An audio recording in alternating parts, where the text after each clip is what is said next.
I've attended Victory Church for 8 years now, and I've found a great group of friends here. I go to a small group regularly.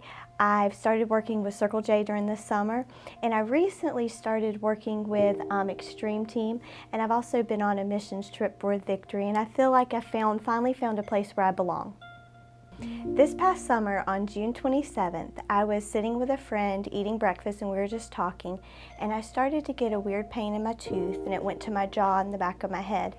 And I remember I was sitting there listening to her talk, wondering, should I say anything or what should I do, because I just don't quite feel right. So I said to Pam, I don't feel good, and instantly I turned white as a sheet. She got out her phone and she called 911, and because she thought I was having a heart attack. Once they got me to the hospital, they began to do a flurry of tests to try to determine what was wrong with me.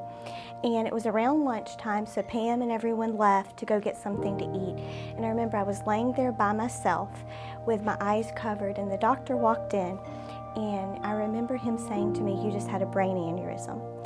And I remember screaming, and I said, "I had what? Am I going to die?" And he looked at me and said, "You need to calm down. It's important your blood pressure doesn't rise." The doctors and nurses were in trying to keep me calm and make sure my blood pressure wasn't rising. But at that point, a ton of people began arriving, some of my closest friends, and started praying for me. Pastor Josh and Brittany came and prayed for me.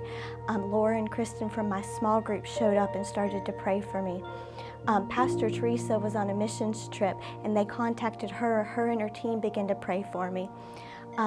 My sister and all my family in South Carolina started to pray for me, and they handed the phone to me, and my sister was on the phone, and she said to me, "Michelle, you're going to be okay." And she started to pray for me. After I hung up with her, the nurse even said, "I'm a Christian. Would you mind if I pray for you?"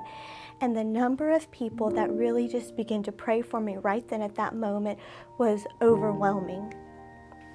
It was decided that I would go to Tampa so that they could do an angiogram there. They couldn't medevac me because of the weather, so they put me in an ambulance to take me. And I remember when I was in the ambulance on the way, two things very clearly went through my mind. The first one was fear of, what is going to happen? Am I going to be okay? But the second thing was I had this strange peace, and I knew that God was with me. So they wheeled me in to get me prepped for the angiogram, and I remember as they were prepping me, tears were just streaming down my face. I was wondering if these were my last moments on earth and if I was going to wake up in heaven. I was so scared I couldn't even pray for myself, but I knew that other people were praying for me, and that was extremely comforting.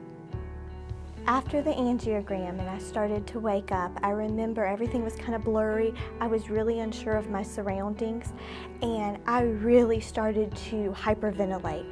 I started to just freak out. And I remember the nurse, she grabbed my face, she looked into my eyes, and she said to me, "Michelle, if you can see this ugly face of mine, you're not in heaven, so calm down." And at that point, I began to realize, wow, I'm alive, I'm okay.